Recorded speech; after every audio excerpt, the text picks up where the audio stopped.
That's it. We'll wait a bit on people to arrive, but we're live. Are we? Yeah. Okay, yeah, good. Let me see if I can switch the description here. Already 6 people. Well, I'm one of them. I mean, there's Same here, actually. it's the three of us streaming our own. Yeah, and I'm stream. and I'm watching too. Yeah, no. Well, it means we have 3 more people.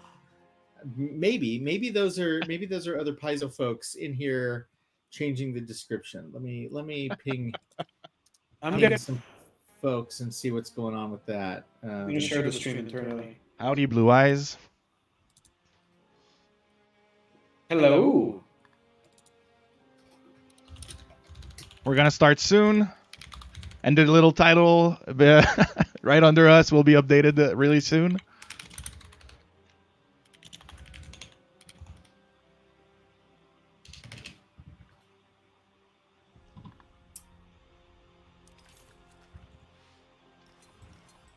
Are there any classes you want to see me playing live? Prefer the wizard, rogue, fighter? I don't play the rogue, so play the rogue so I can see what that's like, because I don't. Sweet. What do you usually play? I started out playing wizard with fighter tanking for me, and once I got wizard up to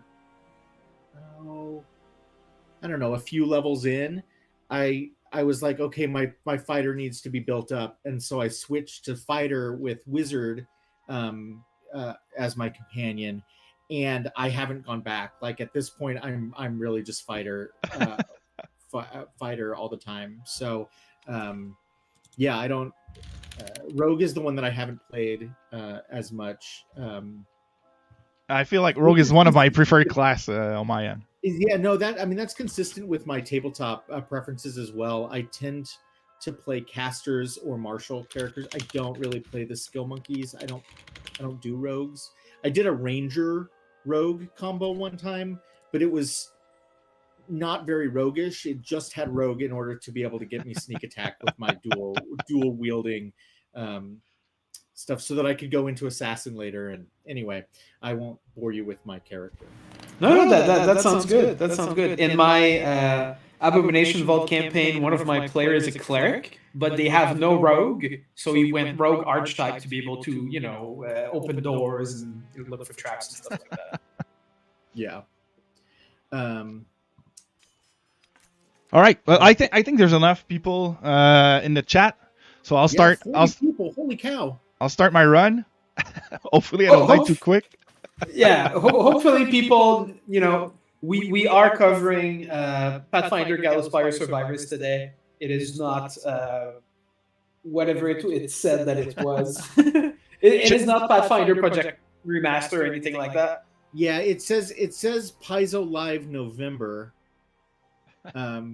Go ahead and start playing. Should I do hyper mode, or you want a classic run? Just go classic so we can see your dice roll, and take a nice dice skin as well.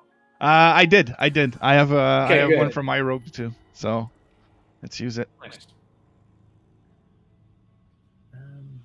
Yeah, no, I'm a moderator on the chat, but I do not appear to have whatever privilege level is necessary on our Twitch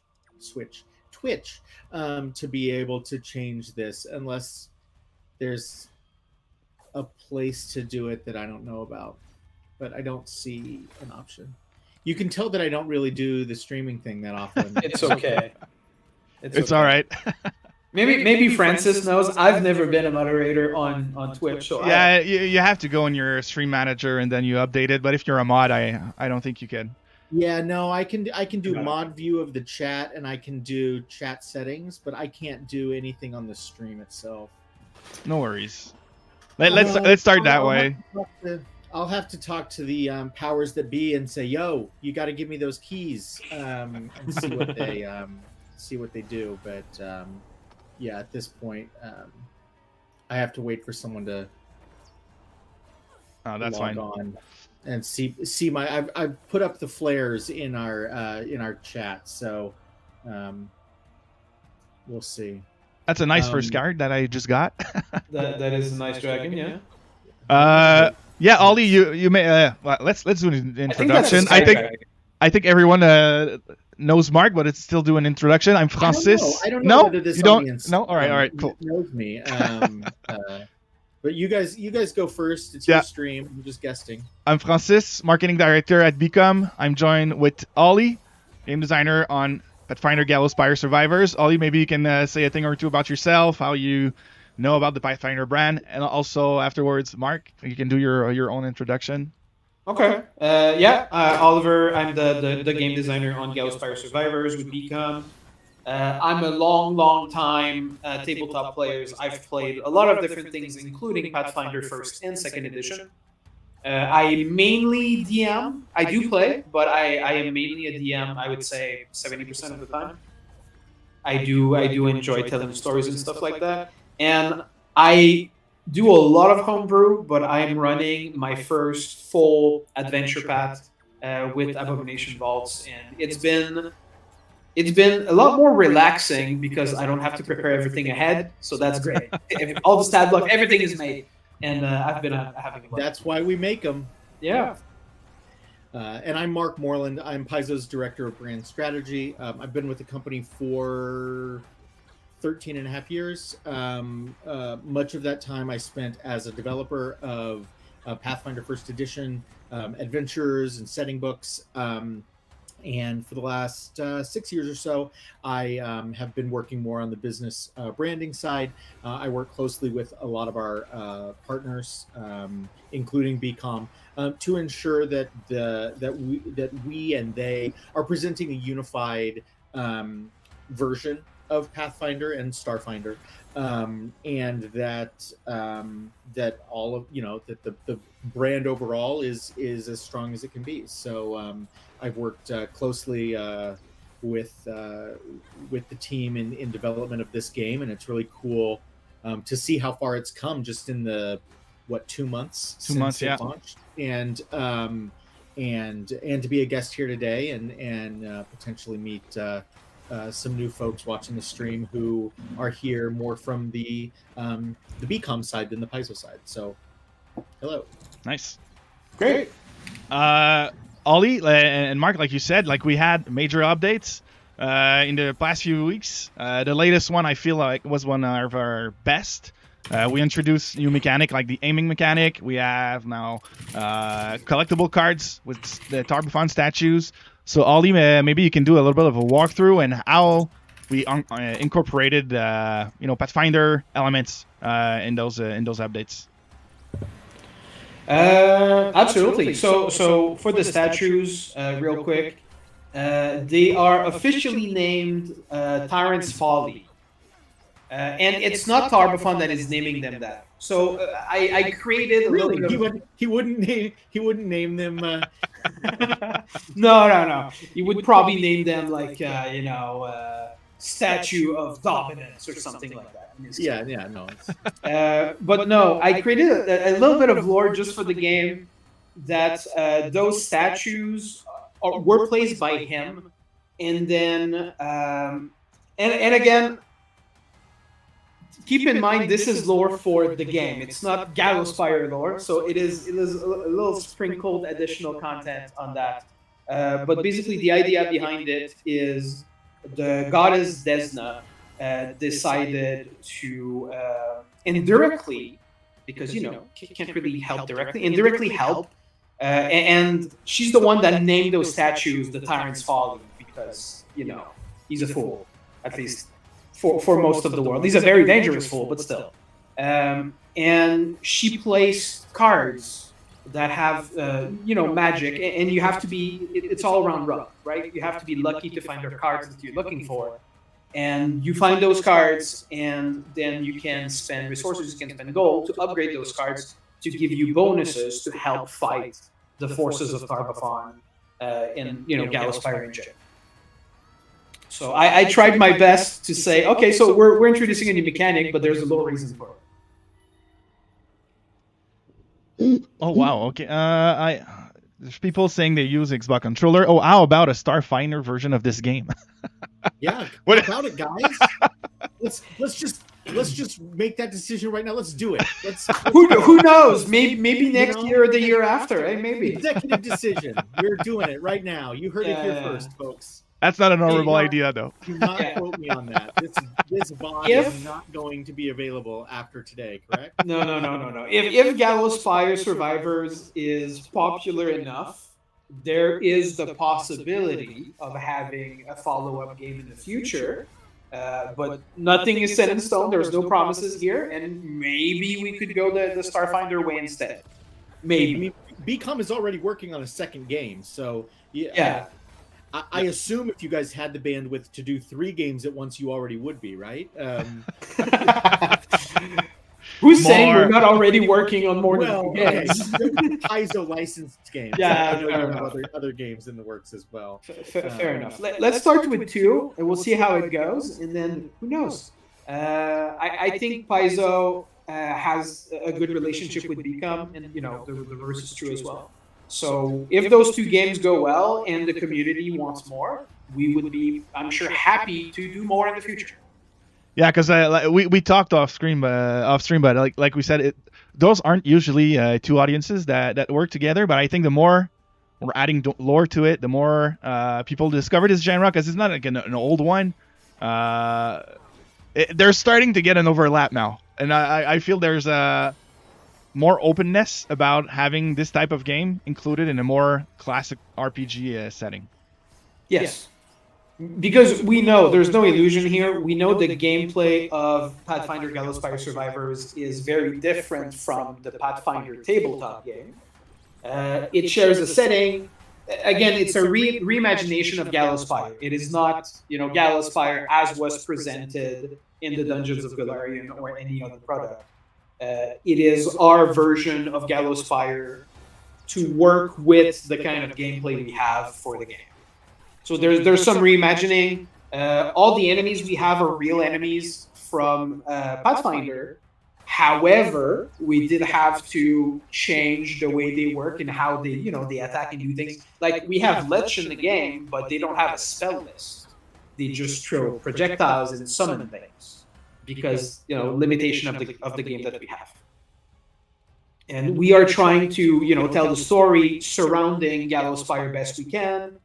Trying to tell the story of the heroes that we have in there best we can as well. They are, unsung heroes that previously nobody knew about, and we're basically saying the reason why Tar-Baphon was sealed for so long is in part thanks to those heroes.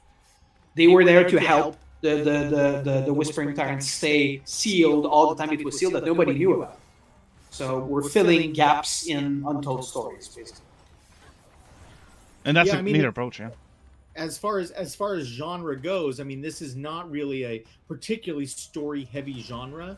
The gameplay doesn't naturally lend itself to narrative in the same way that other games do. It's like, how much story are you really going to get from like a side scroller, platformer? Yeah. Like, you can get some, but the gameplay itself typically doesn't have that level of interaction. You're getting mushrooms and fire flowers to level up and get you to the end of the level, and maybe you get a cutscene at the end of the level that does something. But finding a way in this case to maintain that pacing of, you don't want to pause the game all the time while you're running around dodging enemies or trying to line up your falling stars to hit the targets you want. So there's, there's a balancing act between trying to incorporate story and world lore and character development into something that's inherently a quick, Consumable game, yeah. mad dash.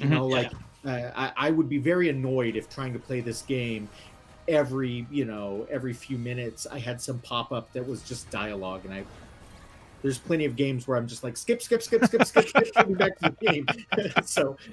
so I think that what the balance that you guys have here, where obviously a run is only going to last you a few minutes, or if you succeed at a level, it's what 7-8 minutes usually for someone to get through to the end of a level. At least that's what it is for me. Maybe I'm not playing as much as other folks, but on normal mode, between 5 and 7, I guess. Yeah. And so you do have an opportunity between levels and things to impart the story, and I think that's been done pretty well so far. And I love the extra little lore bits that you can provide with the collectibles. Because then again, it's not interrupting the flow of the game for someone to go when they're between runs to their collectibles and sort of look and see what they've got, and develop a feeling for the world and for the larger Pathfinder game, while still maintaining that core gameplay that really makes the game so much fun. And Ollie, can you dive a bit deeper on like maybe what justified how we added, the aim mechanic, the new collectible cards, and like what motivated everything? Sorry, I was reading chat. No worries. And I'm gonna mute the other chat. Believe it or not, people still poke me when I'm streaming.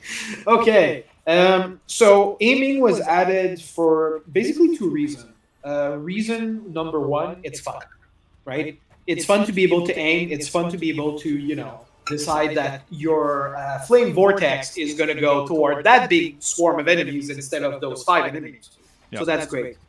The second reason was to add a certain tactical aspect to the game that a lot of games in the genre don't have because they don't have aiming. And those that do have aiming, usually, at least from my feeling, like it's pretty underwhelming. Like you're aiming, but it does ultimately not make a big difference.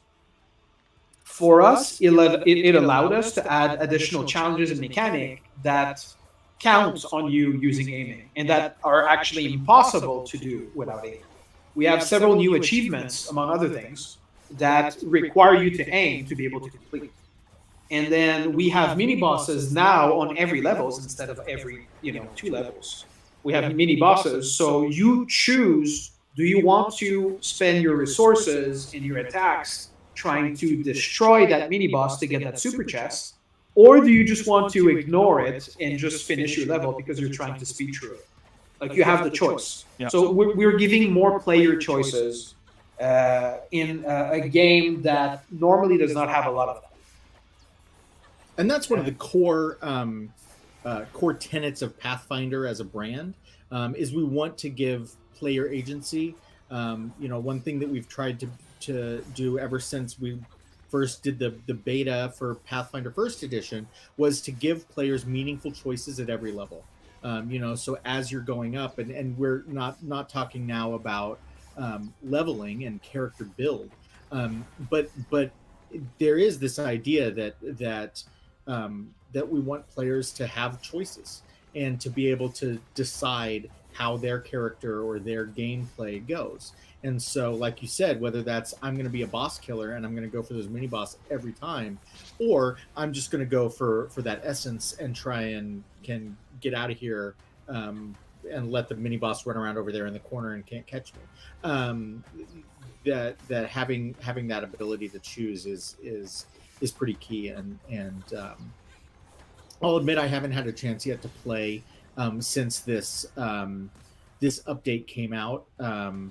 But I really am looking forward to doing the aiming myself. I mean, there's a certain level of frustration that comes with this genre of having your the perfect attack to get that mob of enemies yeah. or that mini boss, and to have it go off in the wrong direction, or like just or just like go around you and not Yeah. that way. And so having the ability to do that, I think, is will hopefully make it a less frustrating experience than having like, no, why did my axe go that way? Is the axe aimable? Probably not, right? No, because it swirls it's- around yeah. you. There's nothing to aim. This is a bad example, but But the gauntlet or the Yeah. sword. We got a couple of questions in chat. Ollie, I don't know if you are prepared to answer them, but I did see a few questions. yeah, is there a mobile version coming from this game? Not currently. No.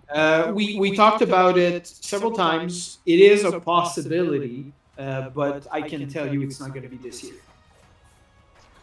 Sweet. Thoughts on adding enemy weaknesses and more damage types? Oh boy. Did I go too far on that one, or? No. Honestly, my original design had those because, again, I'm also a Pathfinder player and a Pathfinder DM. So I did want to add those, but it was honestly too much complexity with not enough added value for the genre of game that we have. Could it happen in the future? Maybe. Maybe that's going to be a future update that we're going to add damage types and resistance types, and you're going to have to deal with those. But keep in mind, even, for example, our armor system is different than Pathfinder. In Pathfinder, the armor system is, am I getting hit or no? Am I getting crit or no? That's it. That's pretty much what it is. Mm-hmm. In our case, because that's not viable, armor is literally damage reduction. One armor reduces the damage you take by 1%. And for those unaware, it caps at 75. So you cannot become literally invincible, right? Not just with armor. So all the fighter players, yes, I know you can become technically invincible, but you have to also get other things, right? And then you hit like a potato. But that's another story. but if you're not going to die, there's no timer, right? Time's not going to run out. Yeah. True. Just hit like a potato and just pink away at things until they die, and you'll have 45-minute runs, but that'll be okay. Exactly. If you want to spend the time, you can. And I mean, balance changes are coming. Balance changes are always coming to maybe make the fighter a little bit less tanky but more powerful, for example. Maybe make the rogue a little less powerful, and then a little less powerful, and then a little less powerful some more. Why? We'll see. Why? Maybe I should start playing rogue. As I was so saying fun. at the beginning, I don't play with aiming. If you have a high level rogue, so keep this in mind. We do have a progression pretty similar to Pathfinder, as in you start, you're not that strong, and then you get to dummy godhood powers, right? And we have some very high level players, and they tell us that a rogue that is high level that can use bow and fireball, because yes, true Eldritch Trickster, you can use fireball, destroys everything. Because now you can aim those things. Yeah. You made some people angry in chat, by the way. Oh. Saying those things. I think it was Geef. No one likes their Sacred. toys being taken away. That's it. Yeah, that's my kid. I no, but for real, I'm not nerfing anything right this moment. But I'm always monitoring to make sure that nobody breaks the game. Like, I understand people want to be powerful, but if there's no challenge anymore, that might be when there's a problem. I love this boss. By the Yeah. way. It is such a cool level design. Thank you. On hyper mode, it's so much though. You just have to hope you don't get hit. Regular speed is fine, but I was playing in hyper mode recently for trying to beat this boss, and you can't dodge the acid pools in hyper mode. No, exactly. They pop up too quickly and they're too hard to see. But that's what you get for trying to go hyper. That's the downside of exactly. Speed. You cannot always go fast. So I have a question. You're so unlucky. Not one healing potion? I know. Wow. So I have a question about the collectibles that that I probably should already know, but I don't. So maybe I'm just asking rhetorically.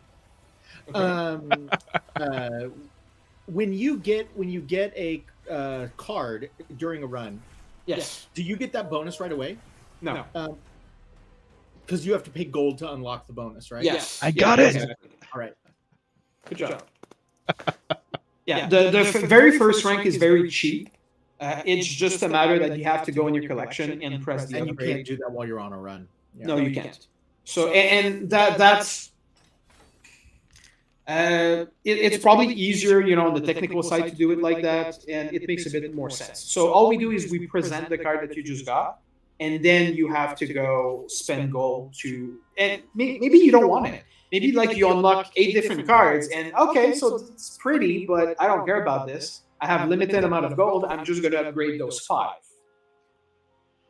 I don't know, the collector in me, you all can't see my just like giant collection of Magic cards off screen here, but Same. the collector's idea that you would have a card that you don't want, that you don't already have, and you don't want it. I don't get it, but I do get wanting to be judicious in how you spend your resources. So Exactly. Not everybody can be rich. There's the collecting aspect, and then there's the character build aspect, which are 2 different things. But Exactly. You want to collect all the cards, and you do get an achievement when you get all the cards. However, they all have different effects, so you might want to prioritize certain effects over others until you can just, roll in gold. yeah, I do love looking at those dragons. Yeah, Oh man, they look so good. Every time I get one, I'm like, yes, a new one. Or the Imperial Dragons are probably my favorite. and I like the way that they shimmer. The cards just shimmer. You don't get that with the actual cards that you can hold in your hand. You might be able to shine light on them a certain way and bend them, but you don't get that shimmer. Maybe we can get some foil version, of the real cards eventually. Yeah, no, I think that's the way to go. Get a super ultra deluxe version of the game that comes with animated dragon cards. Nice. no big deal. Yeah, the one that when you move them, the image changes. Holographic cards. Can you get one that are like so that it turns my monitor into like a lenticular thing, so that as I move my head, the image changes? Like those, the special baseball cards you'd get that had the pitcher who'd go like that. That's an upcoming update. Yeah, on the computer that would require a camera to track your head movement. So that's a bit more, Technology can do anything these days, guys. The sky really is the limit. I don't understand what the limitations are here. Yeah. So, but these cards, this was one of the very first sort of suggestions, I think, after launch, when we have our regular meetings. I think, and I'm sure I wasn't the only one asking for it, but I was like, where are the collectibles? Let's do some collectibles, guys. Mm-hmm. That's certainly a motivator for me.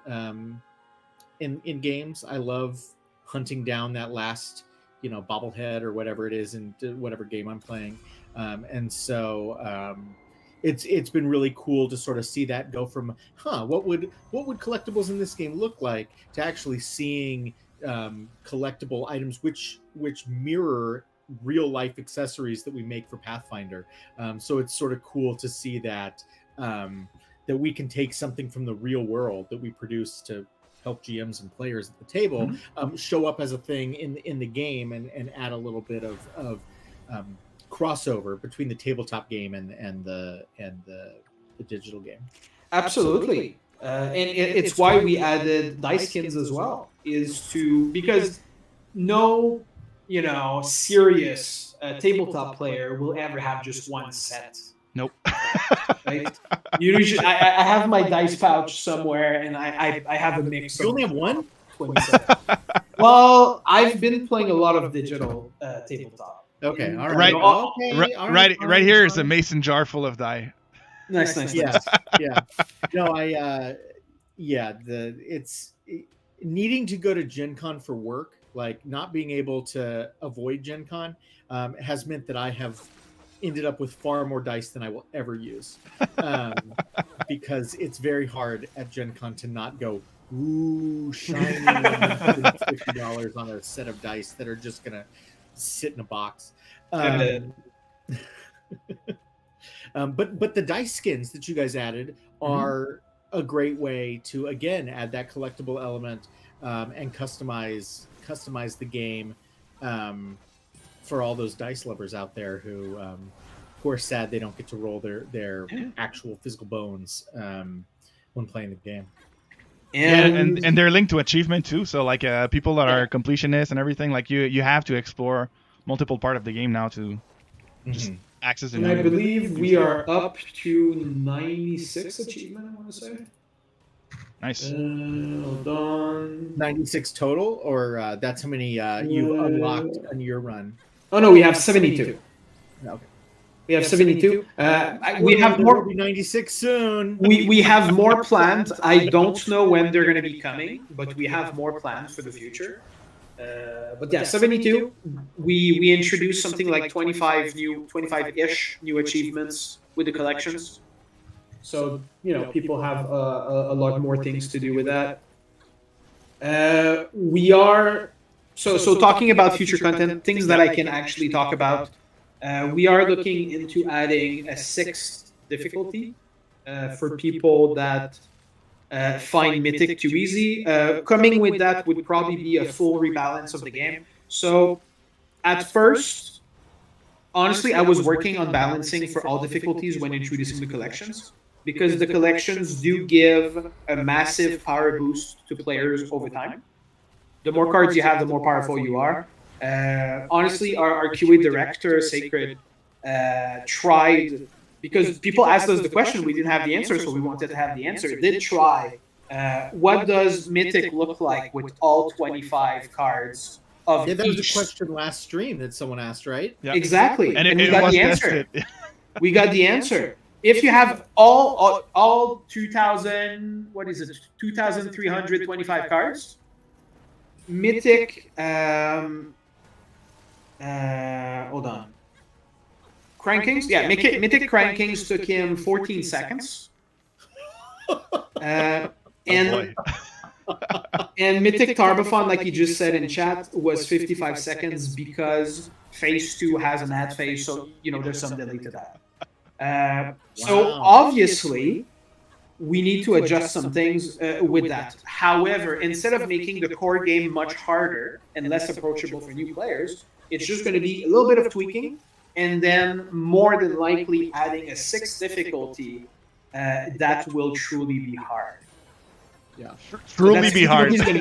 It's gonna be entirely optional, just like Mythic is. It would basically be impossible if you don't already have a whole bunch of cards, right? Yeah. Like exactly. Yeah. Already, the requirements will be to beat Tarbathon on Mythic, to have at least 2 classes level 20, and to have. I'm not sure on that the third one, but I'm thinking to say you have to have 10 of each cards.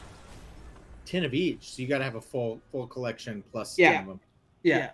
Maybe that last one we're gonna not count it. However, that would be recommended. Exactly, it's going to be impossible if you don't have those cards to actually finish that difficulty.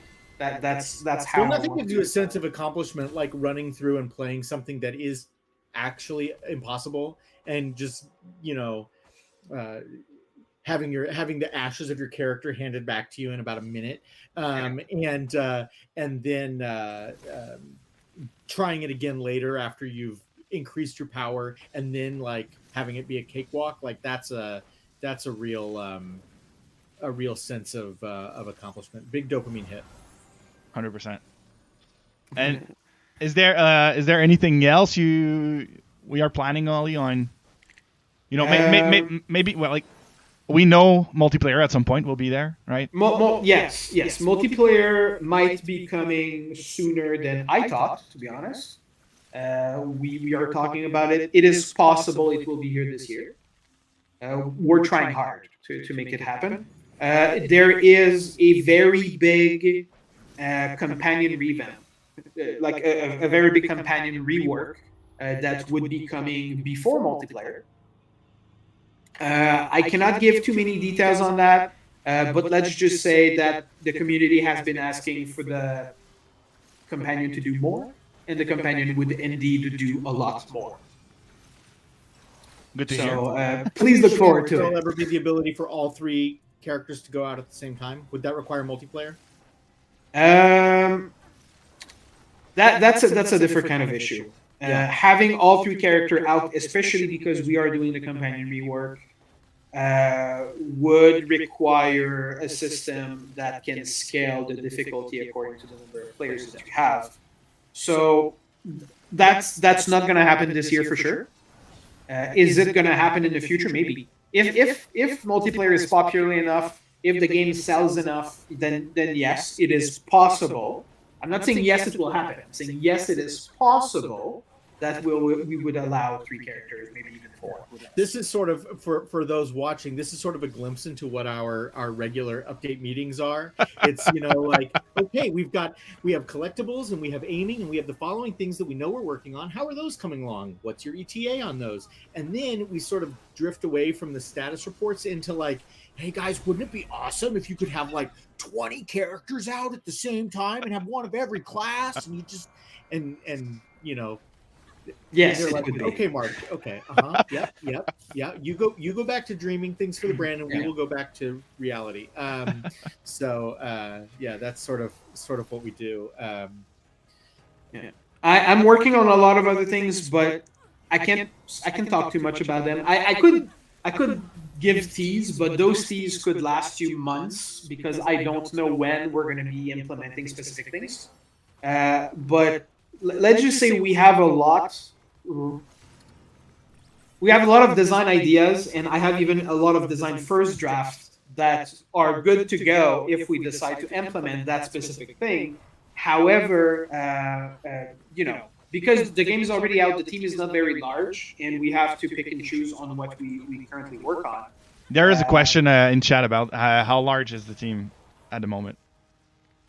We have 2 full-time programmers at the time. He asked specifically about programmers, and then we have a good QA team. It's been me. I've been the only game designer on the project since the beginning, so that's not going to change. And we take artists as we need them. We are doing, as you all know, Abomination Vault at the same time, so that's going to take most of the team on that. And then we do have other projects working internally that have been either unannounced or maybe they have. I don't know. I'm not going to go there. No, don't go. Yeah.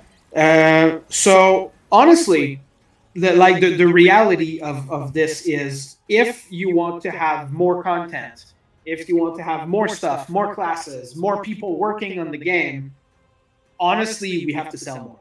It's the reality of it, because, I'm sure everybody is aware that the game is very cheap. You can get it right now for about, I don't know, in US, it's probably about $5. Yeah, because we're in Bullet Heaven Fest now. Yeah. The game, like you can see it on the little red little square right there. It's 25% off until November 20th. It's like $5 ish USD. It's a super good moment to jump in the game. Like, we had massive improvements, and we know we want to keep doing some.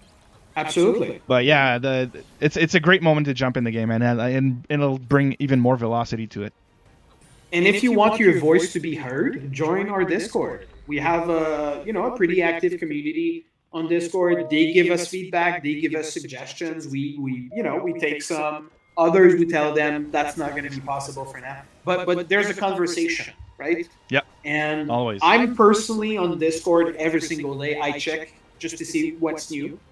And I'm there too. Sometimes it gives me ideas. I've actually, made new design and first draft and stuff like that because of the feedback and the suggestions we've received. So again, if people want more, Pathfinder content inside the game, like more classes and stuff like that, first let us know, and second, speak with your wallet. Again, it's just a reality of, and reviews, yeah. Leaving reviews helps a lot. The game, yeah. or you reviewed it earlier before changes were implemented, Yeah. those go a long way, because the better the reviews on the game, the more other people will vote with their wallet. You can only buy the game once, but if you Exactly. bought the game and you haven't reviewed it yet, there is still more you can do. Yeah, and like the game went Absolutely. from mixed reviews to now our recent reviews are in very positive.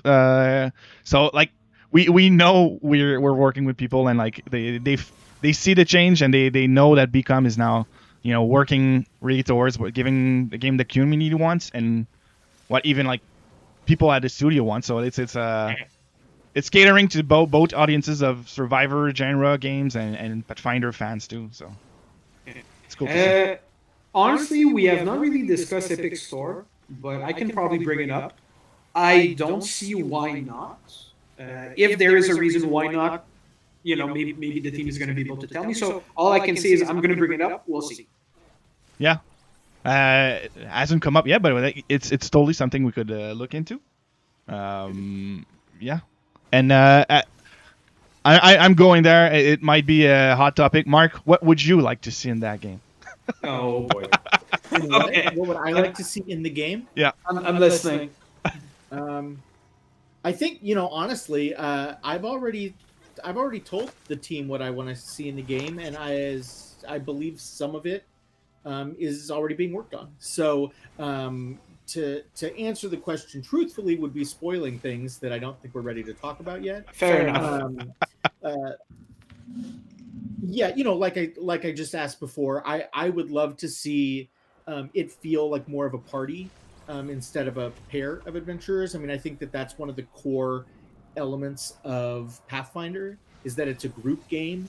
That's one reason I'm excited about Abomination Vaults, is that that game is going to be balanced around teamwork and co-op and sort of having the whole adventuring party go out. And much as I would love to see a Souls style or Skyrim single player single character game for Pathfinder, there really is something great about that feeling of having a big party of adventurers all going out and doing stuff. And that, the fact that the companion mechanic that's in here is already pretty inventive for the genre, and I think starts to capture that. So that's one thing. And hearing that you guys are working on a companion revamp, I think addresses that to some degree. But that's one thing that I'd love to see, is more of that sense of we're a party instead of I'm an individual who has a sidekick. I think more world lore and the collectibles, and adding in the statues and the Desna story about why those are there, I think is a really good first step toward that. So we'll see where that goes. So that's what's on my wish list. Great. We're not too far off, so it wasn't so bad. Yeah, we're gonna keep talking about the other those stuff things. on my wish list I already know is coming, so I won't mention those until the time is right. Fair enough. What was I gonna say? Oh no, I'm dead. Oh yeah. So answering the question in chat, will a healer ever be added? We want to add, at least I want to add the cleric, because I feel like it would, it would tie up a 4-person party pretty well to have that. There's other things that might be coming before the cleric that could give you some healing power as well. Again, I don't want to say too much because it's not been added to content planning officially for this year. So it might be coming this year. Maybe it could come early next year, but it's something I'm pushing for. I know, a lot of teasing, I know, but it's something I'm pushing toward. So perhaps, New Year update or whatever, we can announce that. Maybe not New Year, because a lot of people will be on vacation, but I'm sure everybody understands. And I do have a question for the community. Speaking of a 4-people party, let's say we have a 4 class. Let's say we introduce a cleric, right? How would people feel about having less powerful characters to have more characters? An example, again, I'm not saying this is coming. I'm asking the question: how would people feel that instead of having 2 characters with 4 attacks and 6 passive, you had 4 characters with 2 attacks and 3 passive each? How would people feel about that? We have the thumbs up from Mark. That's a great start. I mean, I think it'd be cool to have the toggleable option, right? Like, clearly the game is already built this way. Would you be able to pick which game mode you wanted to play in, or is that effectively building 2 different games? It could be that the 4-person is strictly for multiplayer purposes. Yeah. Right. And in that case, you know ahead of time that your character is less powerful. And again, it was an example saying that we cut everything in half so we can have double is an example. Maybe it's not going to work like that. Maybe everybody would still have a full character. But again, just to remind everyone, at the base, this is a bullet survivor game. It is not a dungeon crawler co-op game, right? And I don't think it would be fair to assume that it's going to become that either. We do have an Abomination Vault coming probably next year. That will be that. That will be a co-op dungeon crawler, but this is not it. And talking about, by the way, Abomination Vault, like I'm working on a Steam page. Like it was a Kickstarter project that was funded, and the Steam page should be up soon enough. So like if you listen to us, join our Discord community, like it'll be everywhere when it's launched. When do I get my early access key to play your current build? That's what I and everyone else at Paizo is wondering. To which one? Abomination Vault? Abomination Vault. Oh, clearly I can already play this one. Yeah. Yeah, Abomination Vault, I'm going to say 2 things. First of all, I am orbiting that team, but currently I'm busy with Gallowspire, so I don't have all the information. And second, I'm just going to say not yet. I mean, that is one thing that, one of the downsides of working, at least in tabletop RPG, is that we tend to all have our hands enough in each of the pies that by the time the new stuff comes out, it seems familiar to us, and we've been involved with it enough that we're not as excited as the fans are who are seeing things for the first time. And most of the staff at Paizo started as Pathfinder fans and players, and so there is a certain level of that fan excitement that you give up in order to be able to work on the game. And one of the best things about having partners making other Pathfinder or Starfinder stuff like Gallowspire or like the Owlcat CRPGs or comics or what have you, is being able to see something and experience it for the first time as a fan. And so whenever I give updates to the rest of the Paizo team about like, hey, this new feature is coming to Gallowspire, or we have beta codes if you want to get in and play early, there's a certain number of folks who are just like, yes, gimme, because they want that experience of playing a Pathfinder thing that they don't already know the ins and outs of because they edited it or did the graphic design on it or what have you. And so yeah, there's a lot of us who are very excited to sink our teeth into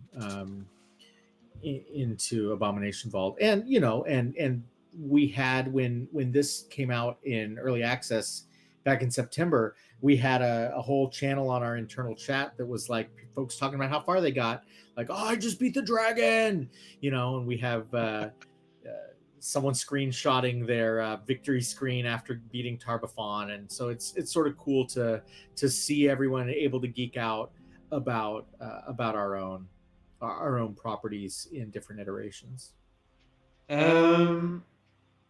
Tiger Blue Eyes is asking if the remaster affected basically this game. I mean, yes, it did.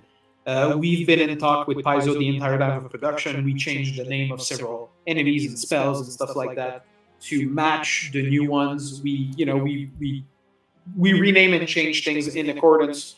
And in the future, especially next year, and especially if we release the cleric, of course, it's going to use the revised version. as well.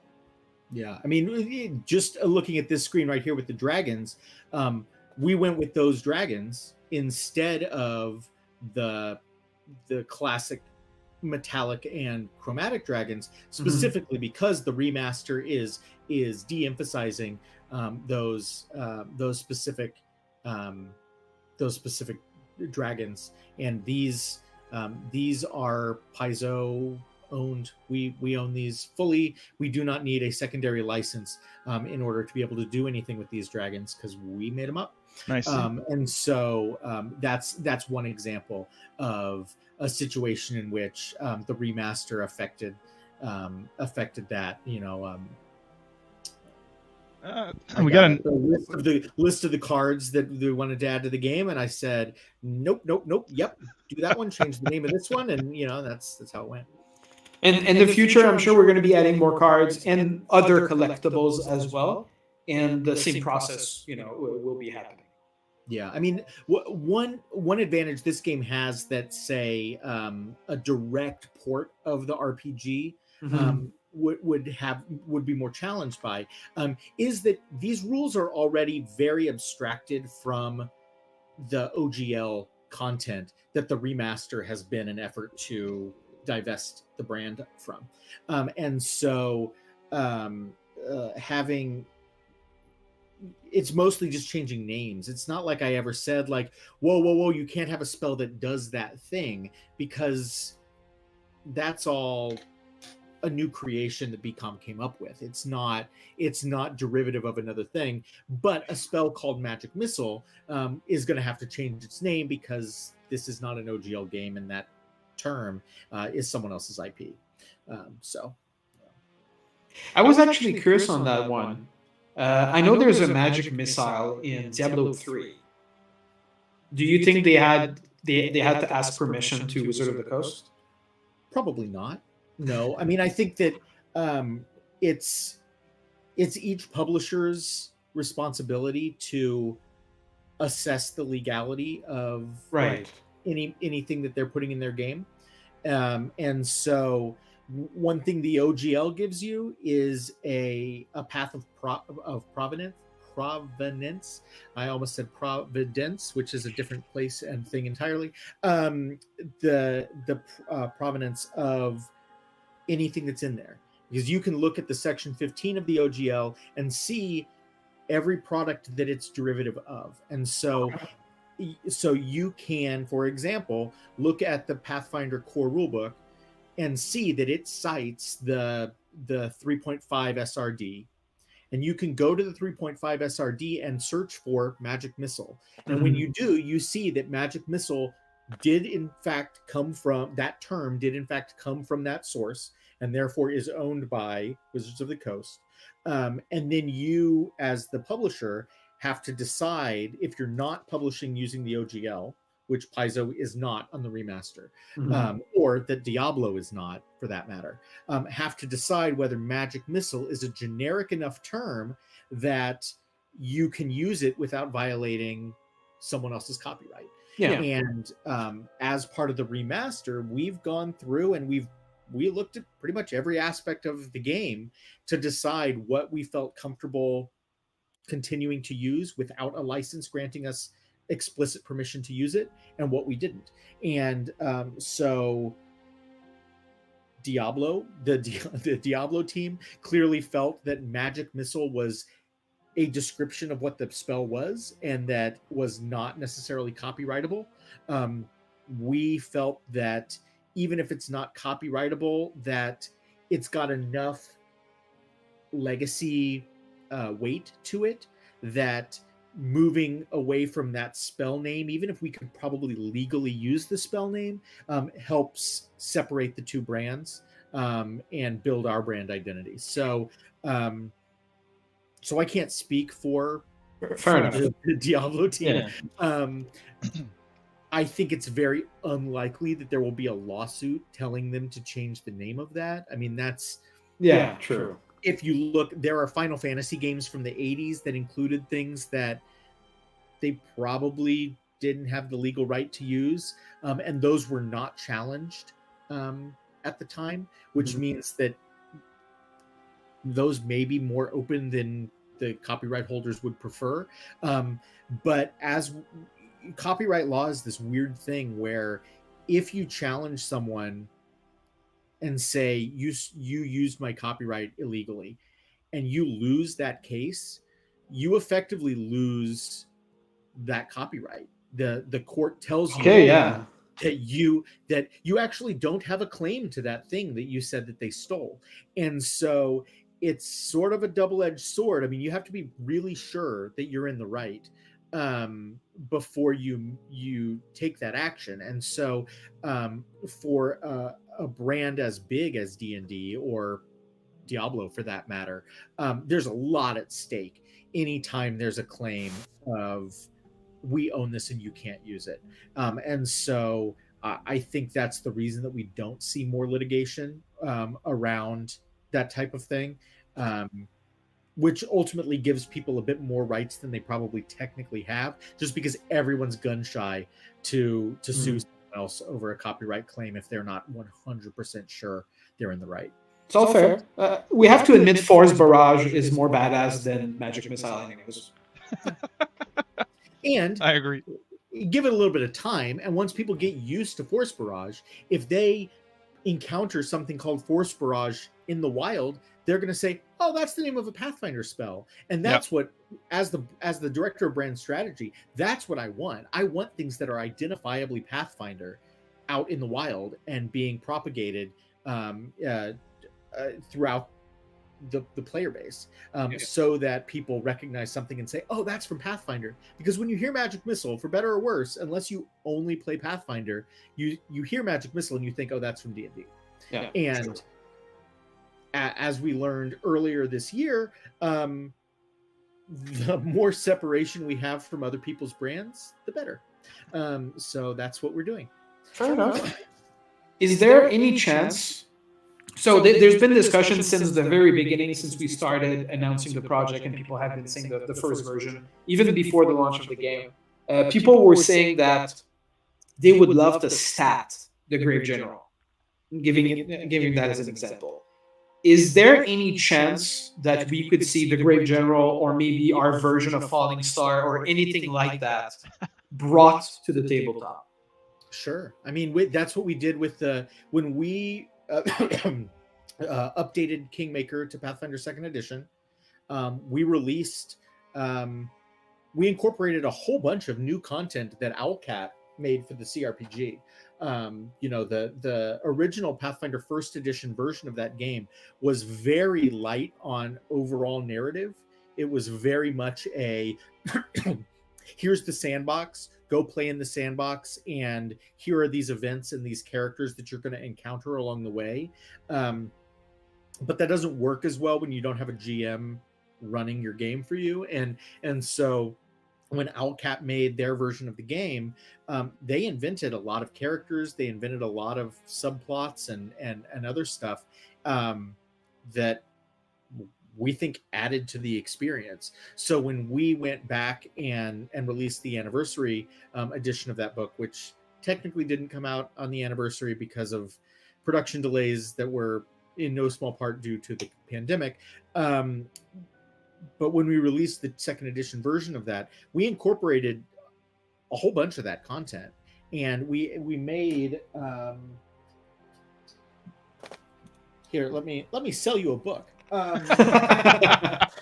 We made the Pathfinder Kingmaker companion guide, which breaks down, provides information about all of the NPC companions that you can get in the game, or most of them, get in the CRPG, and enables you to use them at the tabletop. In the table, it provides extra rule subsystems for camping, because that's a fun part of your sort of in between each adventuring day in the game. You get to send each character on a different task, and that determines sort of what bonuses you have the next day. And so we took that from the computer game and put it into the tabletop game. Nice. And you can use it in the tabletop game now. Okay. And so that's always a possibility. One advantage of the fact that you guys have a license with us is that we're aware of what you're doing. We're involved in sort of the development process. So you're already halfway there anyway. It's just about finding the right opportunity to put those together. I don't know that we would necessarily need to do a new version of Falling Stars, because we just released the remaster that has a new version of Falling Star. But I could see reference to, this incursion into Gallowspire, which prior to this game was not part of Pathfinder lore. I could see that being referenced the next time we do something with Gallowspire or Tarbafon or something like that. So yeah, it's certainly on the table. Okay. So cool. Okay, so I'll write the stat block for the Grave General and I'll send it to you. Well, Mark, that'll be it for us. Thanks a lot for your presence. It was super fun. Thanks everyone in chat. It was super nice reading you, being involved. I know there's some people that are a fan of the game here. There's some people that are a fan of Paizo's. It's like I said, it's a great time to jump on board the Pathfinder Gallowspire Survivors. It's now in 25% discount on Steam.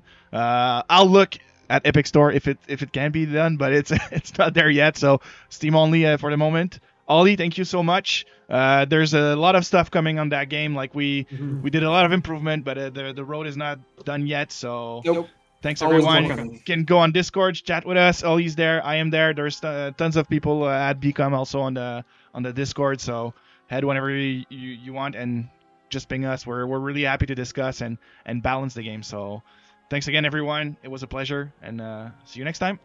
See you next time, guys.